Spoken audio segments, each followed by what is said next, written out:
Hey guys, what's going on? We're back for another JJK chapter review. Now this is 209. We got it early. TCB, they are goats.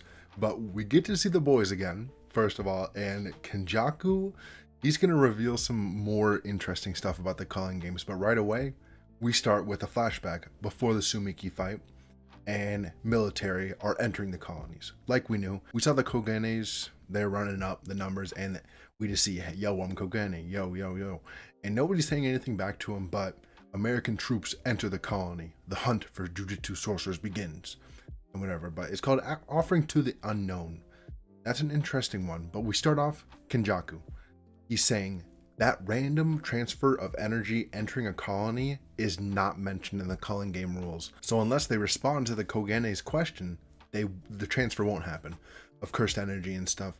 So it's a hidden rule of the game, and Urame's like, so technically it's a bug. All of these little comedic panels that Igeke always throws in. Kenjaku, he asks, yo, what do you think about this place? And I'm not sure where we are. I feel like it's the Zening place where Maki and Mai had their thing, but I'm not really sure where we are. Urame says, if it's here, then a bath that even Sukuna-sama will be satisfied can be made.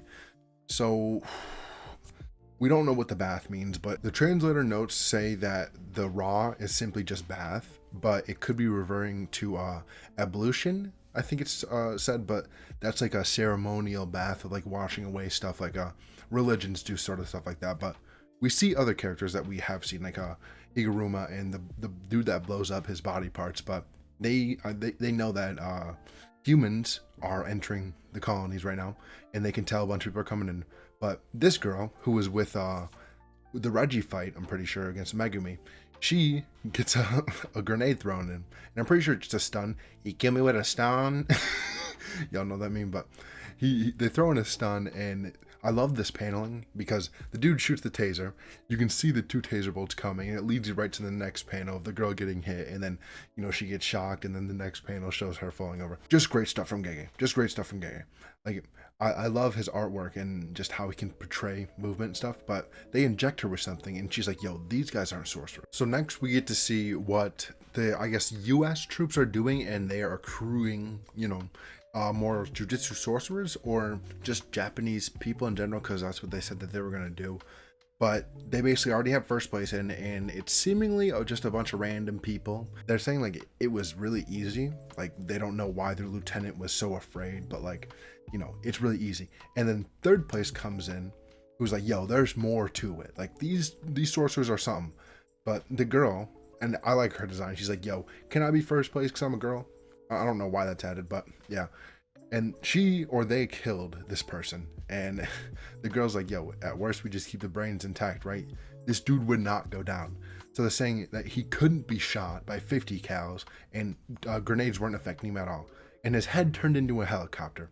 So this was the dude that Yuji like just dropped, and they're basically just talking about how, yo, we cannot take these people lightly. Some of them might be, you know, like weaklings, but there are going to be some that are monsters. She says right here, like, I'm sure others are going to be way beyond that.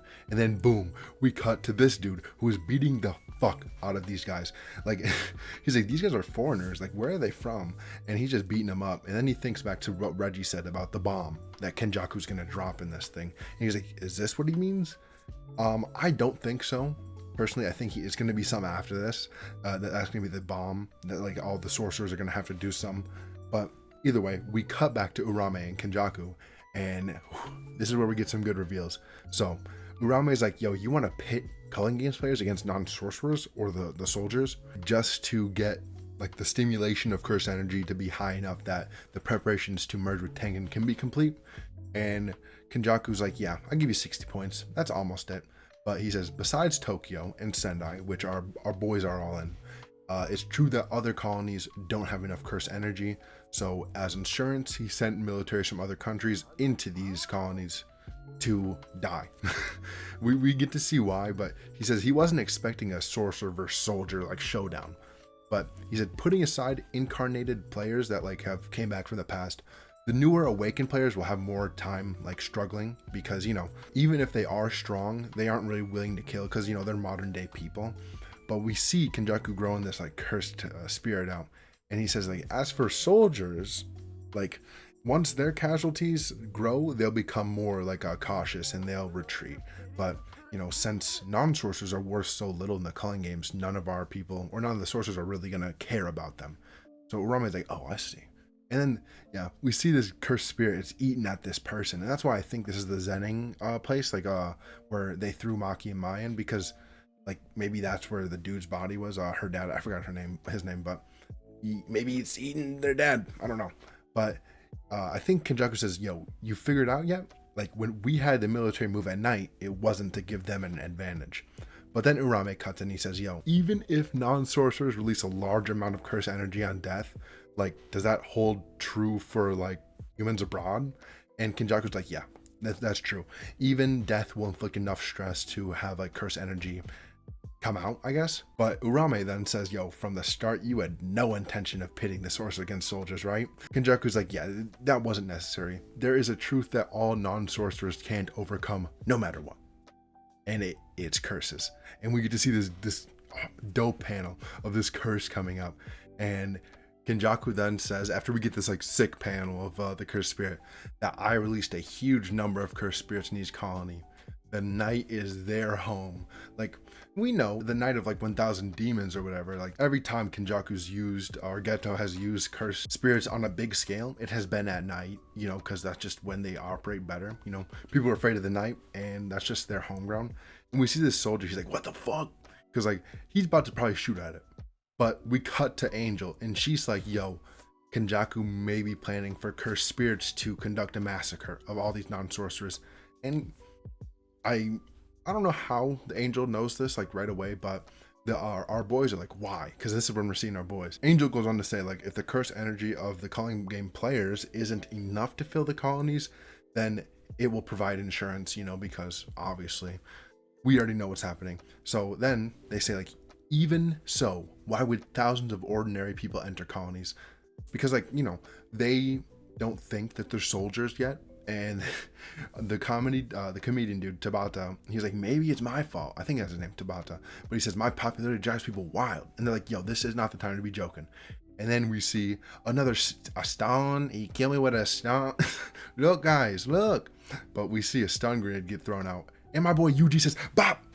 He says, this is World Cup shit. I'm going to kick this thing out of here. I'm pretty sure it was a stun grenade because Megami says something about it later. But they're like, yo, who are you? And final page of the chapter, really cool stuff because we just see how Megami thinks, and he's really smart. He thinks fast. He's like, yo, non-sorcerers are actually entering colonies, but these are soldiers. And Megami thinks like, yo, these aren't JSDF, Japanese Special Defense Force, I'm pretty sure. So like, he's like, yo, are they trying to protect the humans in the colonies or what? But then they start shooting. And our boy, he's like doing like the Russian dance, like dodging the bullets. And obviously those things won't even hit him because he thinks it's funny right now. So he's immortal. But Megami's like, yo, they shot at us. So they're not here to protect humans. We'll just have to ask them directly, as he's getting ready to probably like summon like Nue or something to knock these guys out. But yeah, end of the chapter. I'm pretty sure we don't have a break. I'm not sure. We might have a break. But yeah, really good chapter. Basically Kenjaku reveals what this part of the calling game is all about, why he was talking to different nations and stuff. And yeah, our boys are back. We are gonna see them fight probably a little bit, probably beat up some US forces and stuff, but that'll probably be it. Thank you guys for watching. I really appreciate it. Like and subscribe, and peace.